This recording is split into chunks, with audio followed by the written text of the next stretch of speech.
I should add here that during the time as I was considering this aspect of the issue, probably in the summer of 1999, I did have a somewhat naive moment. At one point, I thought that it would be a simple matter to resolve this whole issue as to where the gurus fit in. I had an aha moment. But as I said, it was quite naive aha moment at that. I thought that all I had to do was pull up my seat to my computer, warm up my fingers, and do some fancy keyboard strokes and search the database. If Srila Prabhupada had actually wanted ISKCON to traverse down the multi-guru path, most assuredly he would have given sufficient and direct guidance on how the system was to work. After all, he had spent 7 years training and setting up the GBC for the sole purpose that it would function smoothly after he departed. As we have shown, he wrote letter after letter instructing the GBC as to how they were to function and how that system was to work. I mean, just see the way, this is the way Srila Prabhupada did things. He gave written instructions clearly defining what the duties of the GBC were. He stepped aside several times to let the GBC system run on its own, doing pre-tests to assure that the system would go on functioning without his day-to-day involvement. This shows just how thorough he was and how much effort he put into making sure that the system he set up would go on functioning properly after he departs. If Srila Prabhupada wanted there to be multiple gurus in ISKCON after he left, and absolutely, positively, and most certainly, he would have given sufficient, explicit instructions on how all of this was to work.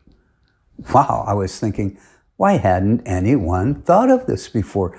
It seems so simple, as in naively simple.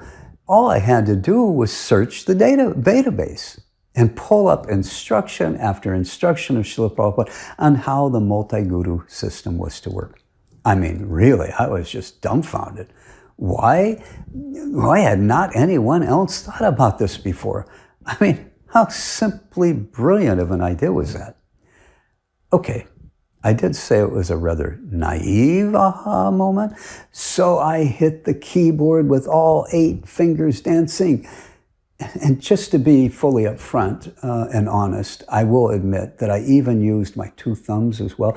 And I searched, and I searched, and searched, and finally, after days and days of clickety-clack on the keyboard, I found nothing. Zero. Not a single instruction, not a glimpse, a hint of any guidance at all given by His divine grace on how ISKCON was to function when, after he departs, there are multiple gurus that would become part of ISKCON.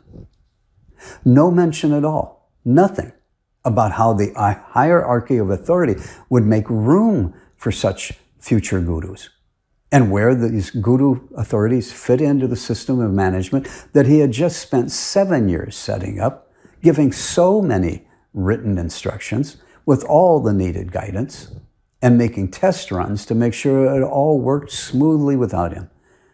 And yet for the future multiple gurus that, at least according to GBC, would come, he gave a big fat zero. Zero. Jai. Does that mean that he totally messed up?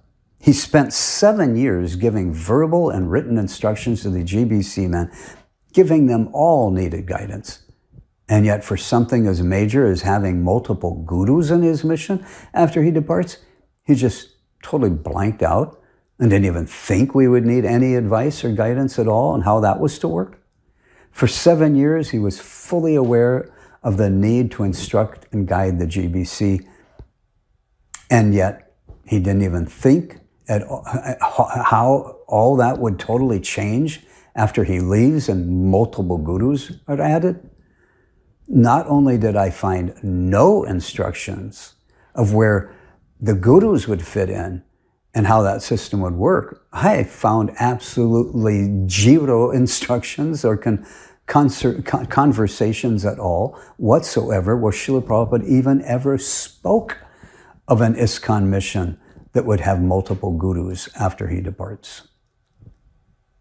It was almost as if he really didn't plan for there to be any other gurus in his ashram after he physically departs.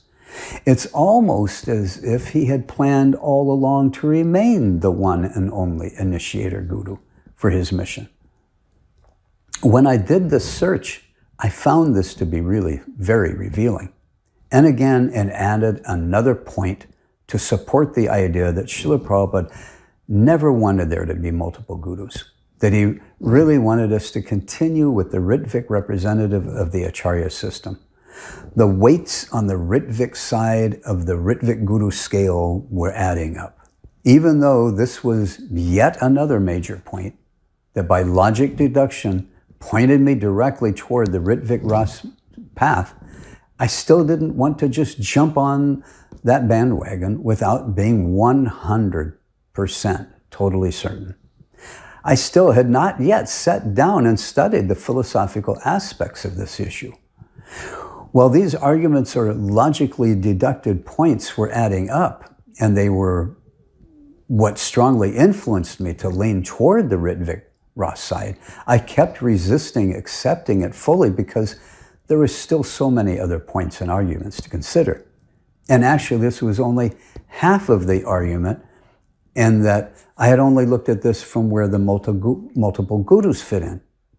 Next, I hypothesized and analyzed how all this would have worked out in ISKCON if ISKCON had followed the Ritvik Acharya system.